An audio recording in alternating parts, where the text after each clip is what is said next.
Vous regardez Al24 News, madame, monsieur, bonsoir, à la une de l'actualité de ce lundi 15 août. Les exactions sionistes se poursuivent dans les territoires palestiniens. Un jeune homme âgé de 21 ans a été lâchement assassiné au nord d'El-Quds. Les enfants non plus ne sont pas épargnés.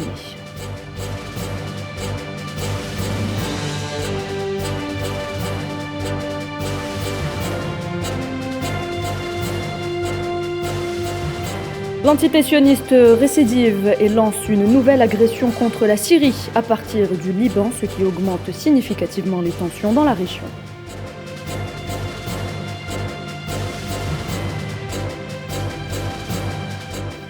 La France annonce le retrait total de son armée du Mali et son redéploiement au Niger, au Tchad et dans le golfe de Guinée.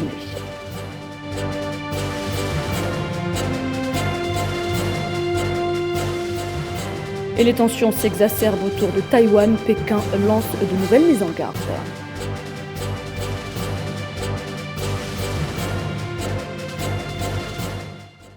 C'est donc un nouveau drame qui touche à nouveau la Palestine ce lundi. Mohamed Shaham a été lâchement assassiné à son domicile par les forces de l'occupation sioniste au nord d'Al-Quds.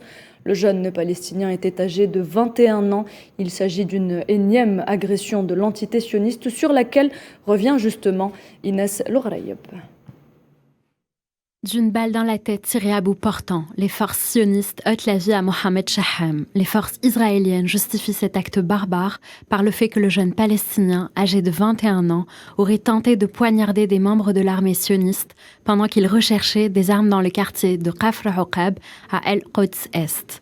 Son père, Ibrahim Shaham, réfute totalement cette version, déclarant que son fils n'était pas armé et affirme qu'il s'agissait d'une exécution. Il précise par ailleurs que les soldats sionistes ont immédiatement commencé à tirer dès leur intrusion dans la maison et ont directement ciblé son fils à la tête. Aucun secours n'a pu être porté à la jeune victime. Les forces d'occupation ont utilisé des explosifs à 3h30 du matin pour faire sauter la porte de notre maison. Ils ont tiré 3 balles, dont une touchant mon fils à la tête. Mon fils perdait abondamment son sang sur le sol pendant 40 minutes. Les soldats sionistes nous ont interdit de lui fournir les soins nécessaires. Ils ont par la suite quitté les lieux en emmenant son corps vers une destination inconnue. De son côté, la mère d'El Shaham affirme que les soldats sionistes se seraient trompés de domicile. Mohamed pensait que des voleurs essayaient de s'introduire dans la maison. Alors il a sauté de son lit vers la porte. Et dès qu'il est arrivé, les soldats ont explosé la porte et ont tiré des balles avec une arme silencieuse vers sa tête. L'un des soldats m'a dit qu'il s'était trompé de maison. Ils ont immédiatement tiré, sans avertissement et sans même vérifier notre identité. Le ministre palestinien des Affaires civiles, Hussein Al-Sheikh, a estimé que l'exécution criminelle de Shaham mérite une enquête internationale urgente et immédiate.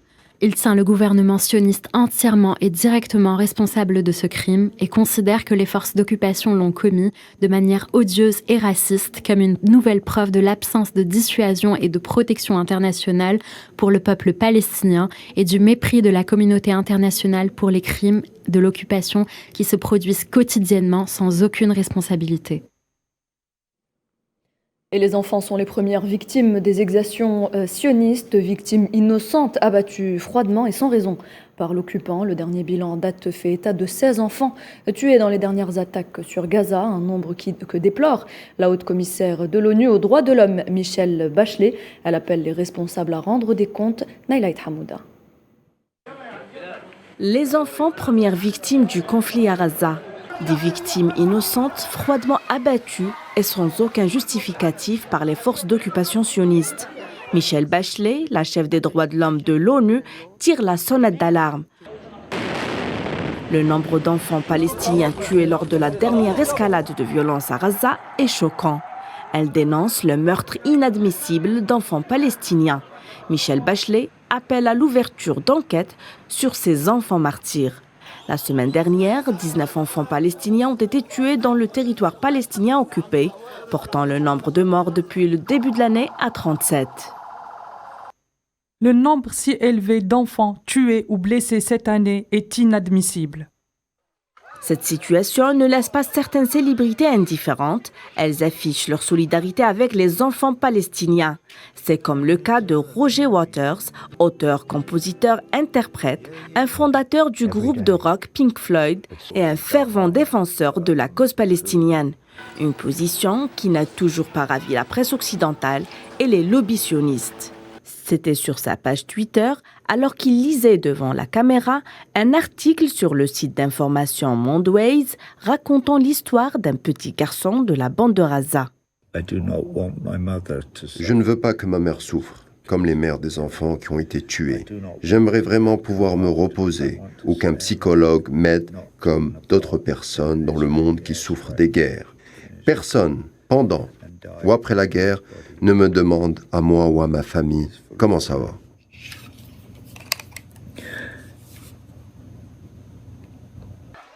De nombreuses violations des droits de l'enfant ont lieu et restent impunies. Au total, 76 enfants palestiniens ont été tués, dont 61 dans la bande de Gaza et 15 en Cisjordanie, y compris à Al-Quds Est. Selon la documentation recueillie par Defense for Children International, l'année 2021 est la plus meurtrière jamais enregistrée pour les enfants palestiniens depuis 2014.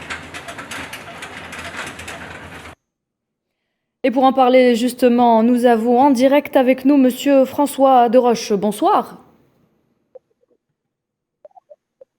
Bonsoir, je pense qu'on a quelques petits problèmes de connexion, mais c'est bon. Je pense que tout est rentré dans l'ordre. Dites-moi, bonjour. Oui, bonjour tout est bon. À vos téléspectateurs. Alors bonsoir Monsieur Deroche, vous êtes président de l'ONG Justice et Droit sans frontières.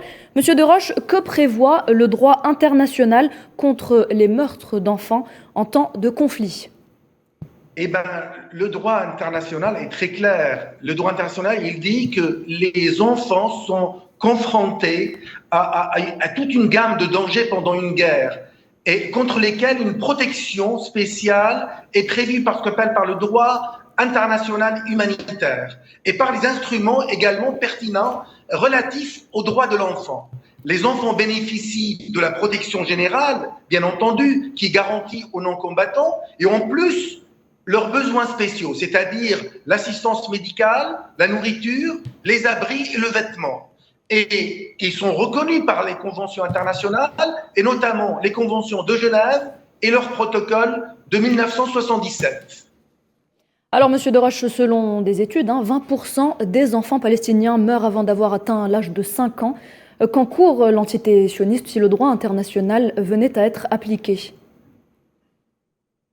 Eh bien, tout simplement, l'entité sioniste risque de payer très cher parce qu'aujourd'hui, quand même, comme je vous l'ai dit, le droit international humanitaire est très clair. Il est interdit de lancer une attaque dont on peut s'attendre à ce qu'elle tue ou blesse accidentellement des civils ou endommage des biens à caractère civil, c'est-à-dire d'une manière disproportionnée par rapport à l'avantage militaire concret et direct escompté. Et quand on touche des civils, quand on touche des enfants, effectivement, on ne peut pas, tout d'abord, on ne peut pas cibler des cibles civiles et on ne peut pas tuer des enfants.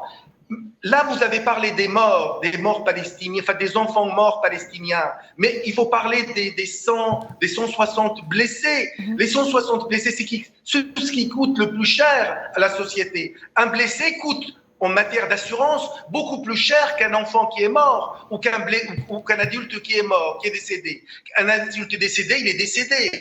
Il est paix à son âme. Mais par contre, un enfant qui a été blessé, qui a été mutilé, qui restera mutilé toute sa vie, ça coûte très cher sur le plan humain.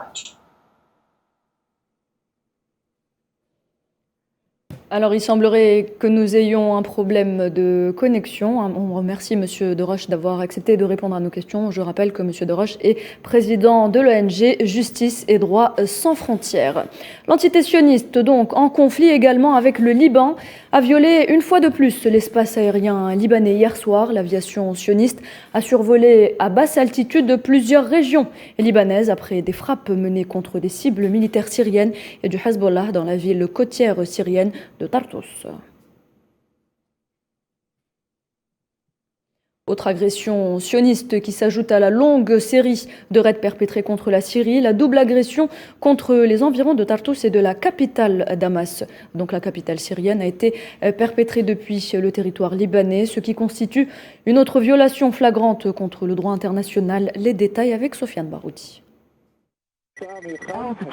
Des raids sionistes ont encore une fois ciblé la Syrie. Une agression a été menée contre les environs de Damas et a eu pour conséquence la mort en martyr de 3 soldats, alors que 3 autres ont été blessés. Cette attaque a été lancée depuis le sud-est de Beyrouth, indiquent des sources de l'armée arabe syrienne. Cette agression est survenue simultanément à une autre sur la région de Tartus. L'agence Sana indique que cette dernière a été déjouée par le dispositif de défense antiaérien syrien qui a pu intercepter plusieurs missiles ennemis lancés sur le port.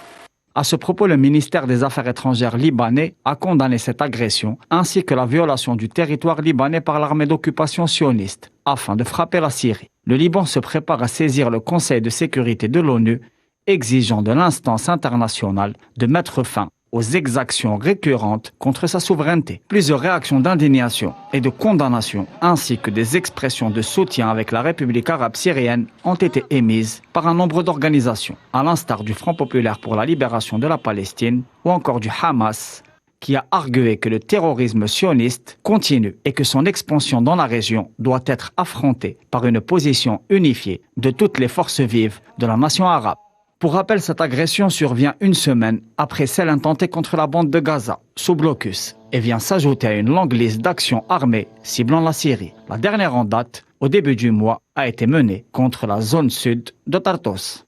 Ce nouvel épisode belliqueux augmente significativement les tensions au Moyen-Orient et en Méditerranée orientale. Pour rappel, Tartus accueille la seule base militaire navale russe en Méditerranée. Et les relations entre Moscou et l'entité sioniste connaissent une situation de crise diplomatique rarement égalée auparavant, et ce, à la suite des nombreuses conséquences du conflit de très haute intensité ayant cours en Ukraine. Tout cela survient dans la foulée de ce qui a été qualifié par certains observateurs comme l'échec de la médiation américaine entre le Liban et l'État hébreu autour du dossier des frontières maritimes. Le Hezbollah libanais avait dernièrement lancé des drones au-dessus de la plateforme gazière de Karish, et Beyrouth revendique son droit à l'exploitation des réserves en hydrocarbures contenues dans ses eaux territoriales. Et en Égypte, les 41 victimes de l'incendie causé par un court-circuit dans une église copte du Caire ont été inhumées hier dimanche. Des centaines de personnes se sont rassemblées à l'intérieur et autour des 2 églises de la capitale pour rendre hommage aux victimes de ce drame. Et des progrès dans les négociations sur le dossier du nucléaire iranien. Téhéran a déclaré que le dernier cycle de négociations de Vienne avait été fructueux et avait permis de réaliser des progrès relatifs. Un accord pourrait même être conclu prochainement si les lignes rouges de l'Iran sont respectées. Le Conseil de sécurité des Nations Unies tient ce soir sa réunion d'information et ses consultations mensuelles sur le Yémen, pays où une nouvelle prolongation de trêve a été, on le rappelle, conclue entre le gouvernement yéménite et les Houthis le 2 août dernier. L'envoyé spécial pour le Yémen, Hans Grunberg, parlera probablement de sa proposition pour élargir les éléments de la trêve et sa durée au-delà de sa durée habituelle de 2 mois. Et la conseillère spéciale du secrétaire général de l'ONU pour la Libye, Stéphanie Williams, a achevé sa mission sans que le Conseil de sécurité ne parvienne à s'accorder sur un nouvel envoyé spécial en Libye. Malgré les efforts d'Antonio Guterres, le secrétaire général de l'ONU, il n'y a eu aucun consensus. L'urgence de la situation libyenne et le risque d'une nouvelle explosion de violence pressent à agir. Une réunion est normalement prévue ce soir pour essayer de s'entendre sur une nomination. Et puis, on rappelle que Abdelhamid Dbeiba et le gouvernement d'union libyen s'opposent à la candidature du Sénégalais Bathily. Il appelle les Libyens à se concerter autour de la question de l'émissaire onusien. Et dans l'actualité également, le pillage du phosphate sahraoui se poursuit. L'occupant marocain ne semble reculer devant rien, puisqu'au cours du second trimestre de cette année 2022, le Marzen a pillé près de 400 000 tonnes de phosphate avec la complicité des entreprises impliquées dans le transport et l'importation de ce minerai. Et direction le Mali, à présent, où l'armée française a évacué sa dernière base militaire à Gao et se déploie à nouveau au Niger, au Tchad ou encore dans le golfe de Guinée. Un départ fortement attendu par les populations du nord du Mali qui ont organisé un rassemblement demandant le départ de Barkhane dans les 72 heures. Tinhinan Makassi.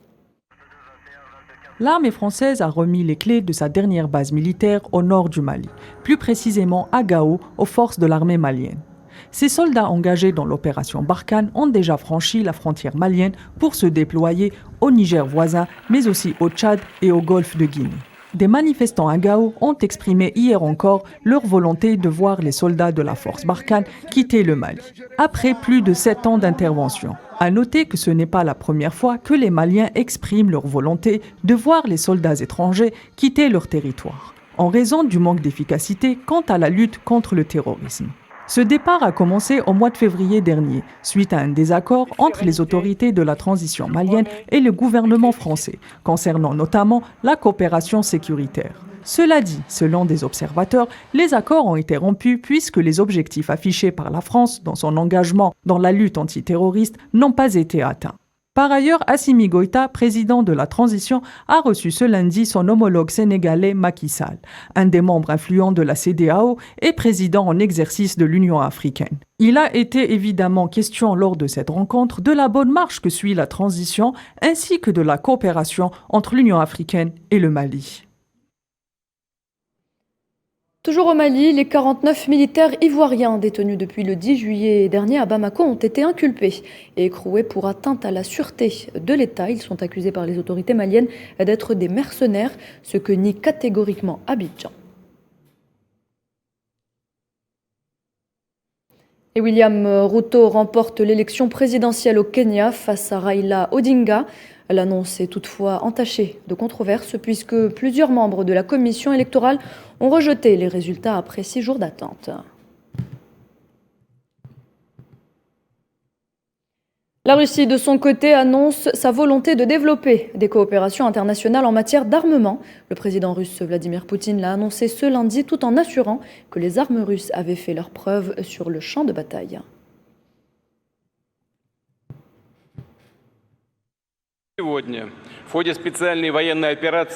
Je voudrais remercier encore une fois les armuriers russes pour avoir équipé l'armée et la marine d'armes modernes qui travaillent aujourd'hui pour la victoire, pour le développement technologique et industriel de tout le pays et de toute la Russie. Et en Ukraine, les risques augmentent chaque jour autour de la centrale de Zaporijia. De nouveaux bombardements ont été enregistrés aux alentours de la plus importante centrale nucléaire d'Europe aujourd'hui, alors que Kiev et Moscou s'accusent l'un l'autre de ces manœuvres. Les États-Unis, de leur côté, appellent la Russie à retirer immédiatement leurs forces du territoire ukrainien. Zoom à présent sur le regain de tension entre la Chine et les États-Unis. Pékin dit avoir mené de nouveaux exercices militaires autour de Taïwan. Des manœuvres qui interviennent au moment où justement 5 parlementaires américains sont en visite à Taipei. Karim Bouaziz nous en parle. Une visite surprise de parlementaires américains sur l'île de Taïwan vécue comme une provocation par Pékin. Une rencontre de 2 jours, mais c'en est assez pour élever le regain de tension d'un cran.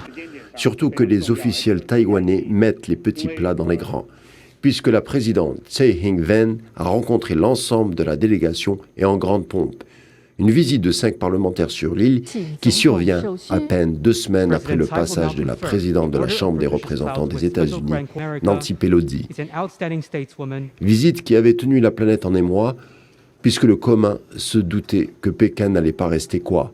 Dans les heures qui suivirent, d'importantes manœuvres militaires sont exécutées non loin de l'île. Cette fois-ci, Pékin, en plus de critiques d'usage, prévient que les démonstrations de son armée sont, je cite, une dissuasion solennelle contre les États-Unis et Taïwan qui continuent à jouer des tours politiques et à saper la paix et la stabilité à travers le détroit de Taïwan.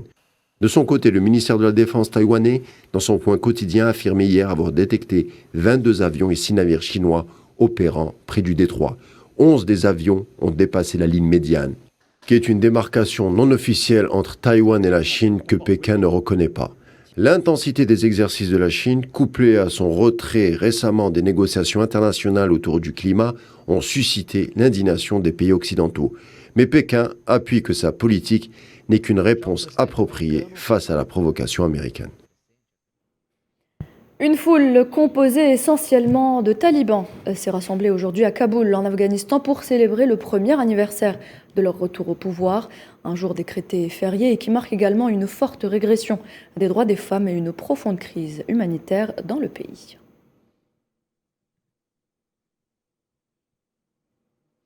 En Irak, la sécheresse fait de nombreux dégâts, notamment dans le sud du pays où des pans entiers de marais mésopotamiens du mythique Jardin d'Éden ont été emportés. En cause de 3 années de sécheresse, des précipitations en baisse ou encore un débit réduit des fleuves venus des pays voisins, à savoir la Turquie et l'Iran, en raison des barrages construits en amont. Du sport dans cette édition avec les Jeux de la solidarité islamique 2022 qui se déroulent à Konya en Turquie. Et l'Algérie s'est illustrée aujourd'hui encore grâce au nageur algérien Jawad Sayoud qui a décroché une 2e médaille d'or en dominant la finale du 400 mètres 4 nages. Il s'agit de la 2e breloque en vermeil de Sayoud qui, dans cette compétition, après celle décrochée hier aux 200 mètres 4 nages, cette journée a été également marquée par la moisson de 3 médailles au judo.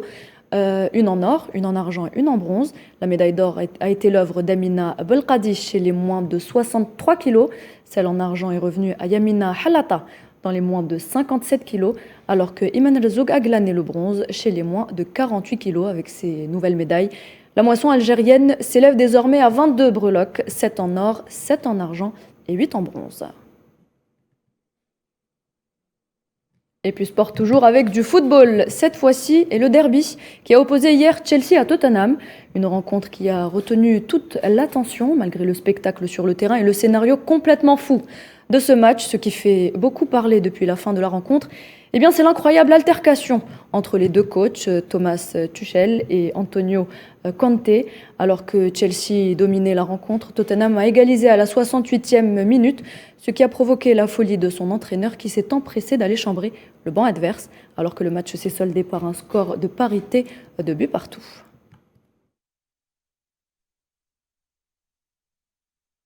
C'est la première ligue et les deux entraîneurs ont été impliqués aujourd'hui parce qu'on se battait tous les deux pour notre équipe, c'est tout.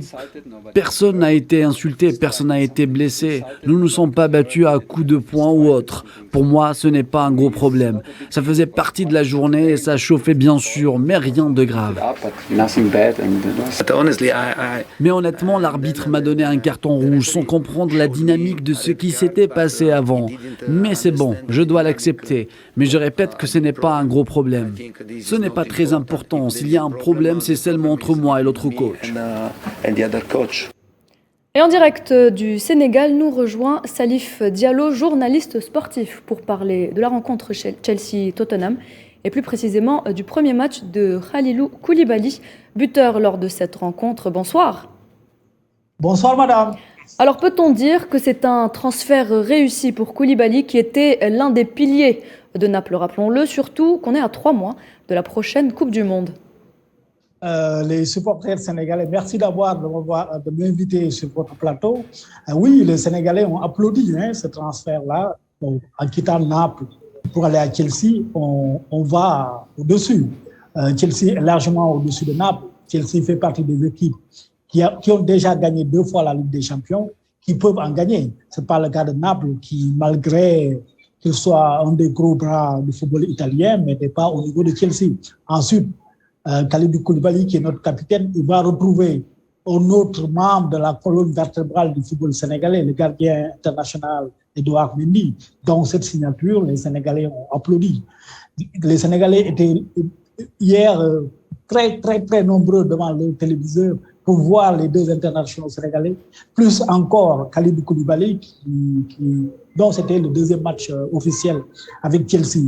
Qui plus est, il marque un super but, ça veut dire que il a pris la confiance, il a pris son pli, il est en train de prendre ses marques dans sa nouvelle équipe.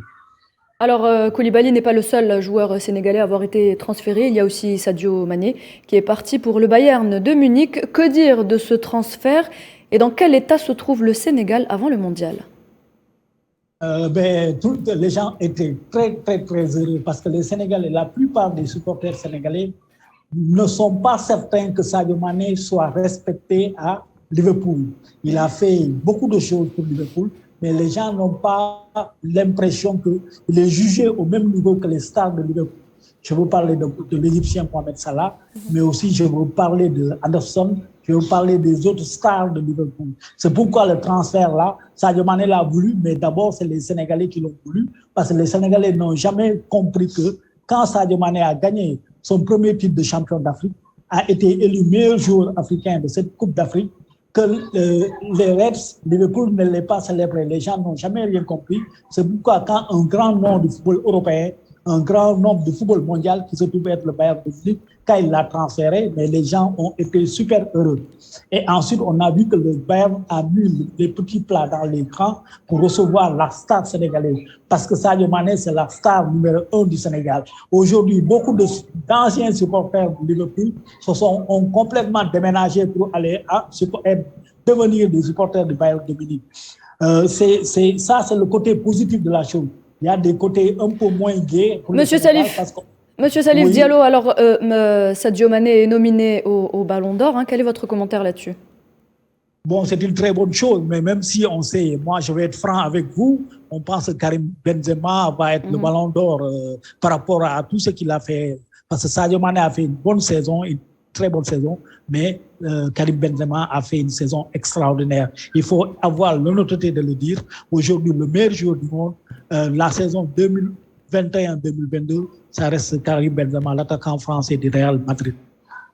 Très bien, merci beaucoup Salif Diallo, merci d'avoir répondu à nos questions. Je rappelle que vous êtes journaliste sportif et c'est avec cet appel téléphonique que l'on arrive à la fin de cette édition. Merci de l'avoir suivi. Pour plus d'informations, suivez-nous sur nos réseaux sociaux. Il vous suffit simplement de scanner le QR code qui s'affiche en bas de votre écran. À demain 19h.